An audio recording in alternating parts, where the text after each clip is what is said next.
Governor Godwin Emefiele was considered Nigeria's public enemy #1 in 2016, and the reasons were simple. He was blamed for devaluing the naira from 190 official exchange rate to about 520 to the US dollar on the street.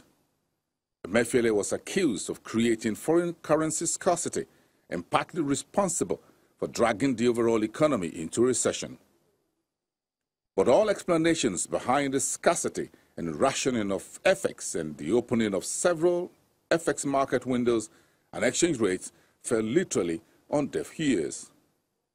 From commercial banks to bureau de change operators and the man on the street, Godwin Emefiele was a man to be hated.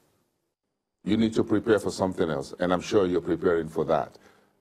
Electioneering for 2019 general elections will be 2018. So, your being the central bank governor means you are there when the first election was taking place and when the next one is taking place. So what will be the lessons you learned from 2014, 2015, preparing you for 2018, 2019 inflow political spending in the domestic economy? Well, and the point is that the Monetary Policy Committee and the Monetary Policy Authorities, we will analyze the data that we have. Of course, from time to time during the election, there's always electioneering spending, and that is the reason why the Monetary Policy Committee will look at what is the optimal level of liquidity that you need to run the economy at a particular point in time, and the appropriate decisions to be taken to ensure that the adverse consequences of spending, right, does not really result into unexpected outcomes that may hurt the economy at that time. Would that be a difficult thing for you? Nothing is difficult. Nothing is impossible, but I'm telling you that this will be solved. Just like 2015 came and it went, right? Unfortunately, even it came at a time when there was an economic crisis.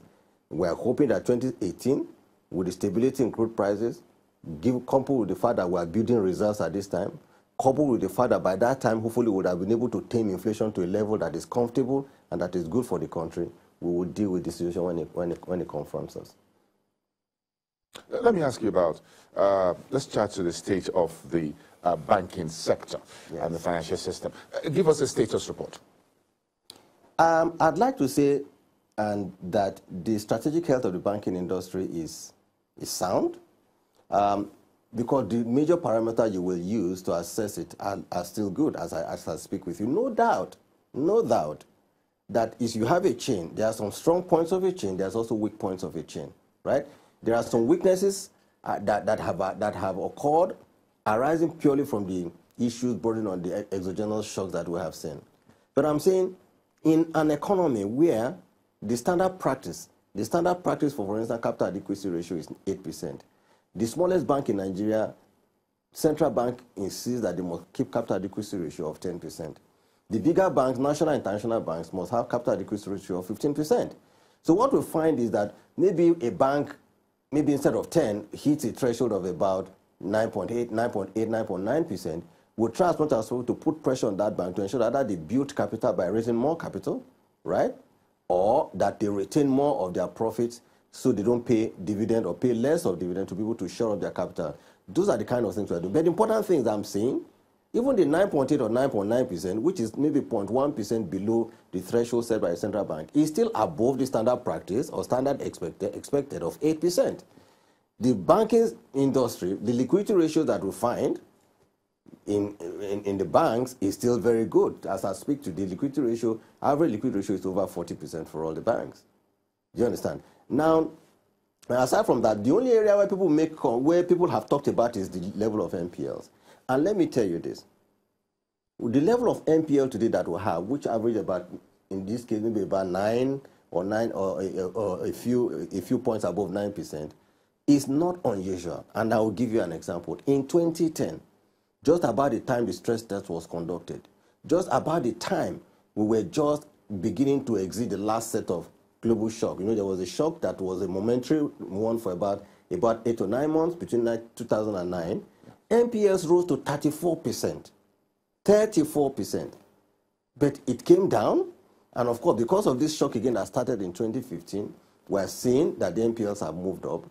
And the bank and central bank is compelling the banks to increase their level of provisioning. And when you talk about provisioning, you are taking out of the earnings of the bank, setting it aside to say if this loan is not doing well, you take out of their profits and say, use it to write down your NPL. When you write down your NPL, the bank's NPL comes to a comfortable level, and that they can go back and pursue the borrowers who took the loans and never paid. And with that, if they recover the money, they write it back into their profit. So that's what we are doing. And I do not think that what is happening now is unusual. It is expected of I use the word, the global economy that is faced by challenges. And of course, it has its own effect on Nigeria, and we are going to manage it. Thank you. The last two governors who sat in the office seem to knock the banks around a lot.